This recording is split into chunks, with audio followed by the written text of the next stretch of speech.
Everyone wants to become a full stack developer and make big money. You easily learn HTML and CSS and start feeling मैं सबसे pro developer हूँ कौन है mark Zuckerberg कभी देखा है उसने मेरा code. Then JavaScript kicks in, and within days, it feels like someone is burning your ass along with your dreams.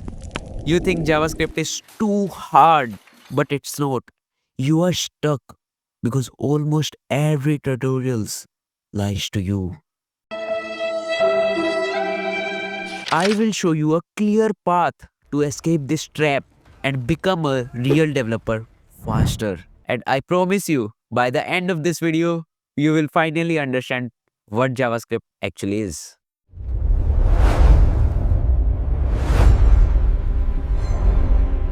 The journey starts in 1994 when websites were like dead paper. You could only read text and click links. People started saying, I want a website that reacts when I touch it. But back then, HTML and CSS could not do that. In 1995, Brandon H. was working at Netscape. The company assigned him a task: create a small, beginner friendly language to make web pages interactive. And the incredible part was they gave him just 10 days. The language was first named Mocha, then LiveScript, and finally the company renamed it to JavaScript. First myth busted. JavaScript has no relation to Java actually. They are entirely different languages. Their name was just a marketing tactic because Java was insanely famous at that time. Now, people were happy they could interact with website, but developers faced many problems. Microsoft copied JavaScript and created JScript. Because of this, code would work in one browser but break in another. It created massive confusion for developers.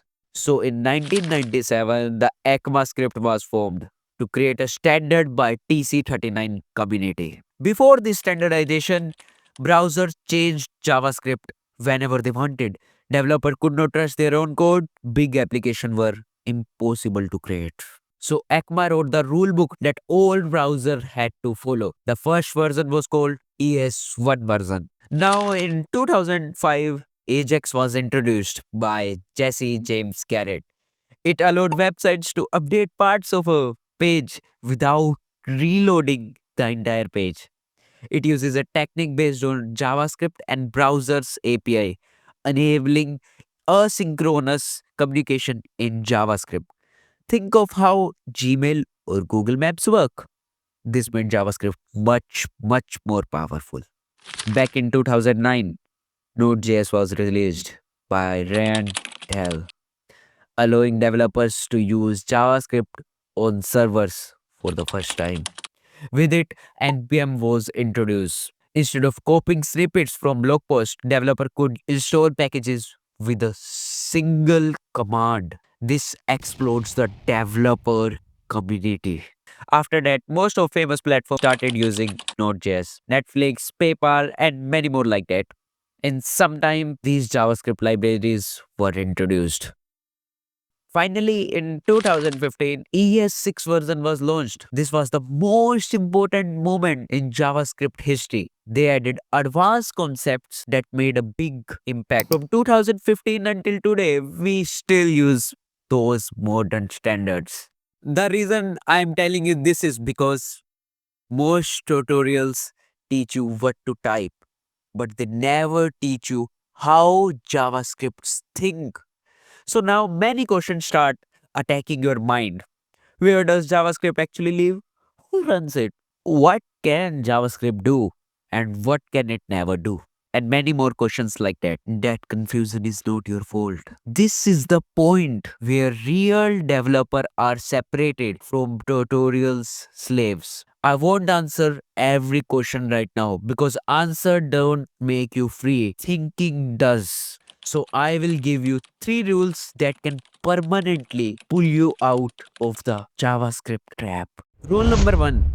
Stop learning JavaScript like a typist. Don't focus on writing more and more code. That only trains you to work like a machine. Instead, train your brain to ask, why this code working? Why is this error happening? Who is executing this line right now? What happens behind the scenes? The moment you shift from how do I write this to how does this work, you stop being a beginner. Rule number two, don't depend only on YouTubers, including me. Real growth starts when you read documentation, test things yourself, break code intentionally, and verify claims instead of believing them. Confidence does not come from watching more videos. It comes from knowing exactly why your code behaves the way it does. Rule number three, never forget rule number one and rule number two.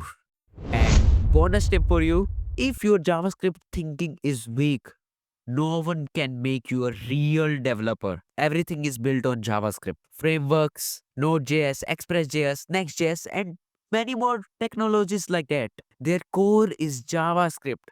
So spend at least 3 to 4 months deeply learning JavaScript before moving to the next step. Let me tell you the truth. JavaScript is not hard. Unclear thinking is. Fix how you think, and the trap disappears. JavaScript is a simple language running inside powerful environments. I know many questions are still left unanswered in this video, and the video is already long. So, in the next part, I will answer all your JavaScript questions in a simple and easy to understand way. I want you to comment your problem, the exact things you are confused about. Comment target 100. If we hit it, I will create a full JavaScript series explained deeply from scratch. We will meet in the next video. Have a nice day.